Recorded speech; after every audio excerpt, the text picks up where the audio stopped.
மௌரிஷ்க்கு எப்பெல்லாம் வரையணும்னு தோணுதோ உடனே வரைய ஆரம்பிச்சிருவான். திருக்குறள் எடுத்து ஒரு 2 திருக்குறள் படிசாமின்னு சொல்லி கொடுத்துருந்தேன்.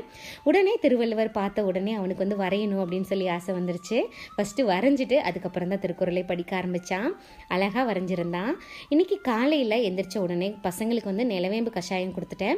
வாரத்தில் 2 நாளாவது இது வந்து கொடுத்துருவேன். ஏன்னா உடம்புக்கு கசப்பு தன்மை சேரணும். அதுக்காக நான் வந்து இன்றைக்கி காலையில் பிளாக் டீ தான் போட்டு குடிச்சிருந்தேன். குட்டீஸுங்களுக்கு வந்து காலையில் இது கொடுத்தோம் அப்படின்னா ரொம்ப உடம்புக்கு நல்லது. மௌரிகா அது குடித்ததுக்கப்புறமா ஒரு 1/2 hour கழித்து ஸ்கிப்பிங் பண்ண ஆரம்பிச்சிட்டா. காலையில் நேரம் மௌரிகாவை முடிஞ்ச அளவுக்கு நான் ஸ்கிப்பிங் பண்ண சொல்லிடுவேன். அவளும் வந்து பழக்கமானதுனால ஒவ்வொரு நாளைக்கு நான் சொல்லாமல் கூட அவளே பண்ண ஆரம்பிச்சிருவான். இன்றைக்கி காலையில் பொங்கல் தான் செஞ்சுருந்தேன். பசங்களுக்கு பொங்கலும் சாம்பாரும் செஞ்சு கொடுத்துட்டா போதும், எவ்வளோ நாள் சாப்பிட்டுக்கிட்டே இருப்பாங்க. அவங்களுக்கு பொங்கல் ரொம்ப பிடிக்கும். இந்த பாசிப்பருப்பு வந்து நான் அரிசியை விட பாசிப்பருப்பு கொஞ்சம் அதிகமாக போட்டுருவேன்.